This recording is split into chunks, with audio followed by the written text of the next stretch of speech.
بسم الله الرحمن الرحيم نحمده ونصلي على رسوله الكريم أما بعد أعوذ بالله من الشيطان الرجيم بسم الله الرحمن الرحيم قل اللهم مالك الملك تؤتي الملك ممن تشاء وتنزع الملك ممن تشاء وتعز من تشاء وتذل من تشاء بيدك الخير إنك على كل شيء قدير.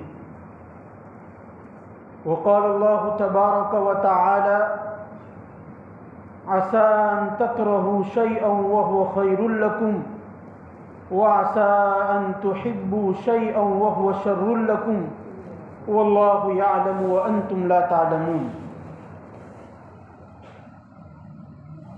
وروي عن النبي صلی اللہ علیہ وسلم لا تكرهوا الفتن فإنها حساب المنافقين او كما قال علیہ الصلاة والسلام.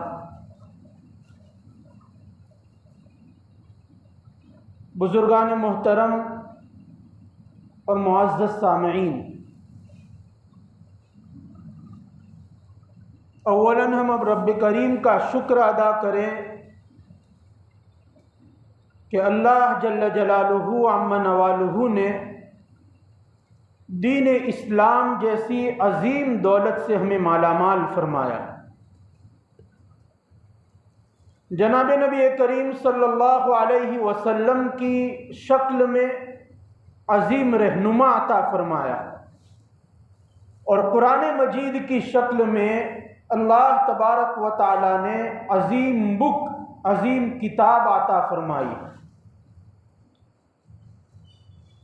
جو آدمی اللہ تعالیٰ پر ایمان رکھتا ہے، رسول کی رسالت پر ایمان رکھتا ہے، قرآن مجید کو اپنا پیشوا بناتا ہے، قرآن مجید کو اپنا امام بناتا ہے، قرآن مجید کو پڑھ کر اس پر عمل کی نیت رکھتا ہے، اس کو مومن کہا جاتا ہے، اس کو مسلمان کہا جاتا ہے. قرآن مجید میں اللہ تعالیٰ فرماتے ہیں هو سماکم المسلمین، کہ تمہارا نام مسلمان ہے، تمہارا نام مومن ہے.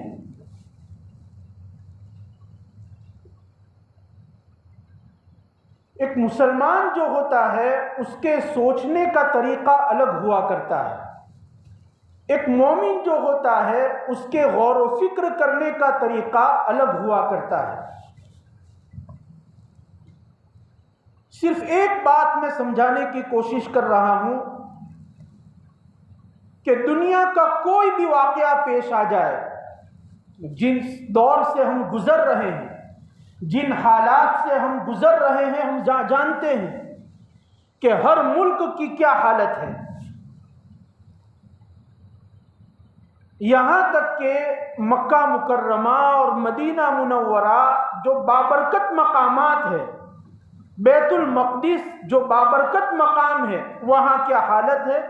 ہم اخبارات کے ذریعے، ہم انٹرنیٹ کے ذریعے، ہم جو ہے چینلوں کے ذریعے تمام چیزیں ہم جانتے ہیں.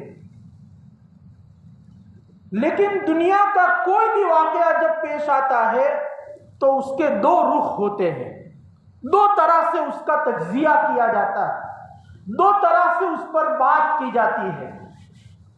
ایک طریقہ تو وہ ہوتا ہے، ایک رخ تو وہ ہوتا ہے کہ اس میں یہ کہا جاتا ہے کہ یہ واقعہ فلاں کی وجہ سے پیش آیا ہے، فلاں شخص نے ایسا کام کیا اس لیے یہ نقصان ہوا، یہ حادثہ پیش آیا، یہ نوبت آ گئی، یا فلاں جماعت نے، یا فلاں پارٹی نے، یا فلاں تنظیم نے، یا فلاں حکومت نے، یا فلاں ملک نے یہ کام کیا، یہ اقدام کیا تو یہ نوبت آ گئی اور یہ حالات پیش آ گئے. ایک تو یہ رخ ہوتا ہے، یعنی چیز سے چیز پیدا ہوتی ہے.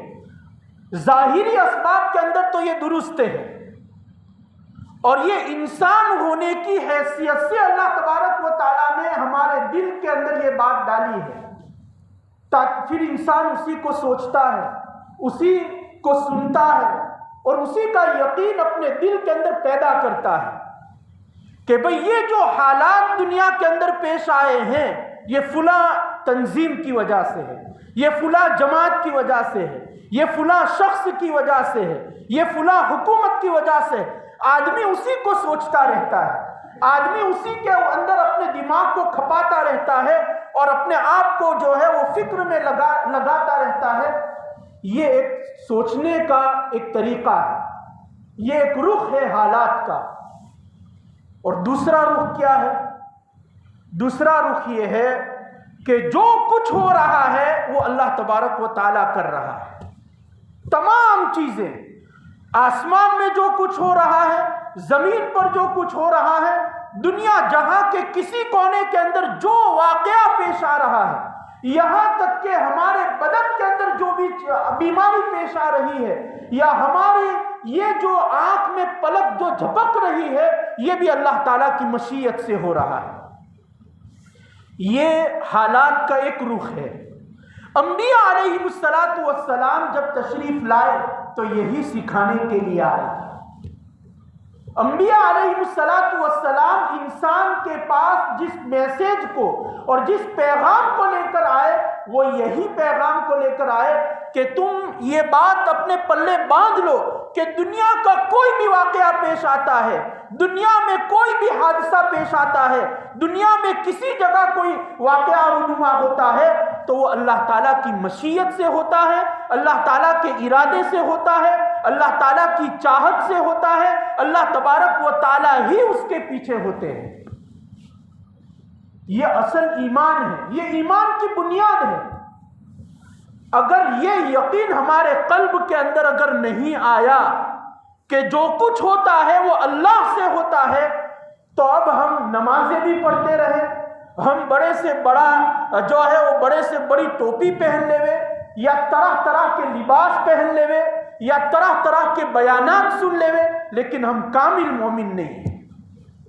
اگر یہ یقین ہمارے قلب کے اندر اگر نہیں آیا کہ جو کچھ ہوتا ہے وہ اللہ تعالیٰ کی مشیت سے ہوتا ہے، اللہ تعالیٰ جو چاہتے ہیں وہ کرتے ہیں، اگر یہ ایمان اور یہ یقین ہمارے پاس نہیں ہے تو یقین مانیے کہ ہم مکمل مومن نہیں ہیں۔ نام کے مسلمان تو ہو سکتے ہیں، نام کے مومن تو ہو سکتے ہیں، لیکن کمال ایمان ہمارے قلب کے اندر نہیں ہے۔ یہی وجہ ہے کہ یہ جن حالات سے ہم گزر رہے ہیں اس میں سب لوگ یہی تذکرہ کر رہے ہیں، سب لوگ یہی تجزیہ کر رہے ہیں کہ یہ فلاں حکومت نے یہ اسکیم چلائی تاکہ فلاں ملک کی منڈی کے فلاں ملک کی مارکیٹ کے اندر منڈی آ جائے، اور فلاں ملک جو ہے وہ تنزلی کا شکار ہو جائے، اور جو ہے وہ لوگ پریشان ہو جائے۔ یہ کورونا وائرس کی جو بیماری آئی ہے، تمام کے تمام لوگ یہی تجزیہ کرتے ہیں، لیکن یقین مانیے کہ یہ علامت قیامت ہے، یہ اللہ تبارک و تعالیٰ کی طرف سے یہ بیماری آئی ہوئی ہے۔ 12 کتابوں کے اندر جو بڑے بڑے محدثین نے کتابیں لکھی ہے، 4 درجن احادیث، 4 درجن 48 احادیث کے اندر یہ کورونا وائرس کا تذکرہ ہے۔ اس لیے اس کو معمولی نہ سمجھا جائے، یہ علامات قیامت میں سے ہے، اور جیسے ہی یہ علامت قیامت ختم ہوگی فوراً دوسری علامت انتظار کر رہی ہے۔ معمولی زمانہ نہیں ہے میرے دوستو۔ یہ تجزیہ جو ہم کرتے ہیں کہ یہ فلاں آدمی کی وجہ سے ہوا، یہ واقعہ پیش آیا، فلاں آدمی کی وجہ سے میری تجارت کو نقصان ہوا، فلاں آدمی کی وجہ سے میری دکان کو نقصان ہوا، فلاں آدمی کی وجہ سے میرے گھر کو نقصان ہوا، یہ کافرین کا تجزیہ ہے۔ جن کے پاس ایمان نہیں ہے یہ ان کا تجزیہ ہے۔ جو مومن ہے، جو اللہ پر ایمان رکھنے والا ہے، جو رسول کو ماننے والا ہے، وہ تو یہی کہے گا کہ یہ اللہ تعالیٰ کی مشیت ہے، یہ اللہ تعالیٰ کا ارادہ ہے۔ اللہ تعالیٰ قادر مطلق ہے، اللہ تعالیٰ فعال لما یرید ہے، اللہ تعالیٰ کن فیکون کا مالک ہے، جو چاہتا ہے وہ کرتا ہے۔ پتا بھی اللہ تعالیٰ کی اجازت کے بغیر نہیں ہل سکتا، تو پھر یہ اتنے بڑے حادثات اور اتنے بڑے واقعات اگر پیش آتے ہیں تو ہمارا تجزیہ اور ہمارا دماغ اور ہماری زبان اور ہمارا قلب، ہمارا دل اس طرف کیوں جاتا ہے کہ یہ فلاں کی وجہ سے ہوا ہے؟ اگر اللہ تعالیٰ کی مشیت دنیا کے اندر نہ چلتی ہوتی، اگر اللہ کا ارادہ دنیا کے اندر نہ چلتا ہوتا تو ابراہیم علیہ السلام کو نار نمرود سے بچانے والی کوئی چیز نہیں ہے۔ اگر اللہ کا ارادہ نہ چلتا ہوتا، اگر اللہ تبارک و تعالیٰ کی مشیت نہ ہوتی تو موسیٰ علیہ السلام کو فرعون سے اور موسیٰ علیہ السلام کو اور بنی اسرائیل کو غرق ہونے سے، سمندر میں ڈوب جانے سے کوئی بچانے والا نہیں تھا۔ اگر اللہ کی مشیت نہ ہوتی، اللہ تعالیٰ کا ارادہ نہ ہوتا، اگر اللہ تبارک و تعالیٰ کی چاہت نہ ہوتی تو یونس علیہ السلام کو مچھلی کے پیٹ میں بچانے والا کوئی نہیں تھا، حالانکہ 40 سال کے بعد زندہ سلامت نکلے ہیں ساحل کے اوپر۔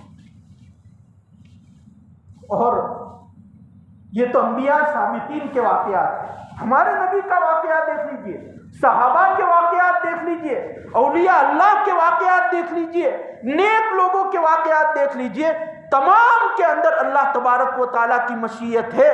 اگر اللہ تعالیٰ کی مشیت نہ ہوتی، اگر اللہ تعالیٰ کا ارادہ نہ ہوتا تو ابو جہل سے، ابو لہب سے، مشرکین مکہ سے اور جو اللہ کے رسول کی جان کے دشمن تھے، اللہ کے رسول کو کون بچاتا؟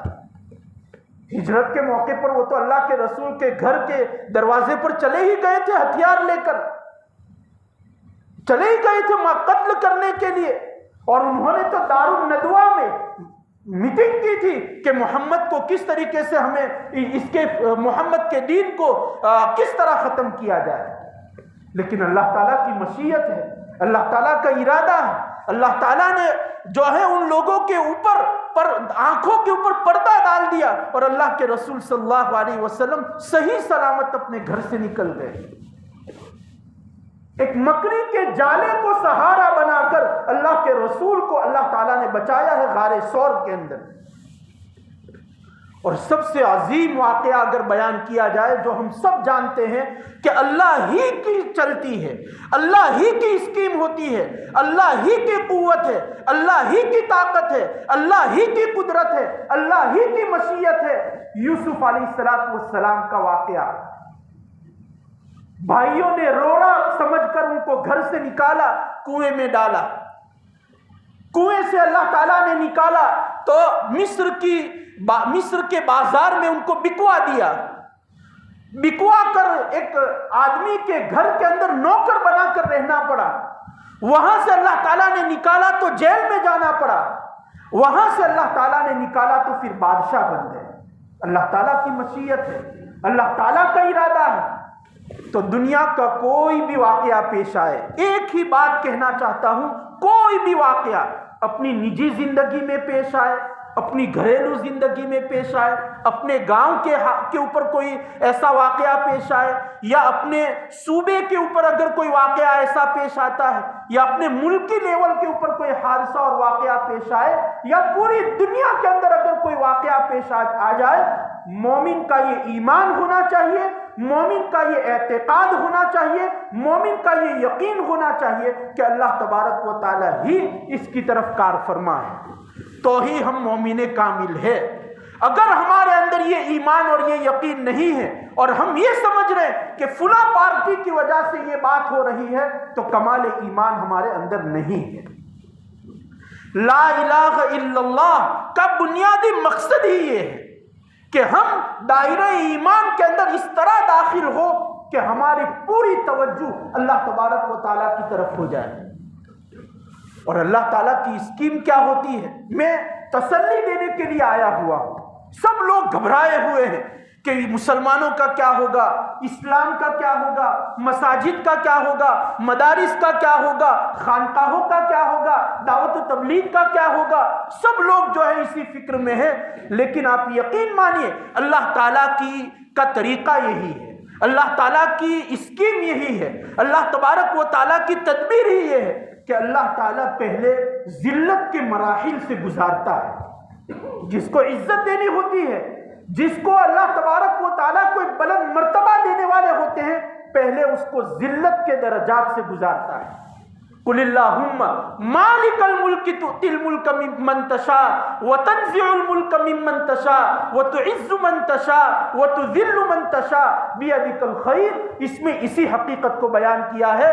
اللہ تبارک و تعالی جس کو کوئی بلند مرتبہ دینے والے ہوتے ہیں، اللہ تعالیٰ کے جو مقبول بندے ہوتے ہیں، اللہ تعالیٰ پہلے ان کو ذلت کے مراحل سے گزارتا ہے، پہلے ان کو آزمائش کی بھٹی میں ان کو برابر تپاتا ہے، ان کا امتحان لیتا ہے، اور ان کو برابر اللہ تعالیٰ جو ہے وہ جس طرح چھلنی کیسے ہوتی ہے، چھلنی میں سے جو ہے وہ اچھی چیز نیچے گر جاتی ہے اور جو کوڑا کرکٹ ہوتا ہے وہ اوپر رہ جاتا ہے، اللہ تعالیٰ بھی پہلے اسی طرح کرتے ہیں. قرآن مجید میں اللہ تعالیٰ فرماتے ہیں ام حسبتم ان تدخلوا الجنہ ولما یأتیکم مثل الذین خلوا من قبلکم مستهم البأساء والضراء وزلزلوا حتى يقول الرسول والذین آمنوا معه متى نصر اللہ الا ان نصر اللہ قریب الا ان نصر اللہ قریب. اللہ تعالیٰ فرماتے ہیں کہ تم کو اگر جنت میں داخل ہونا ہے تو پہلے امتحان سے گزرنا پڑے گا.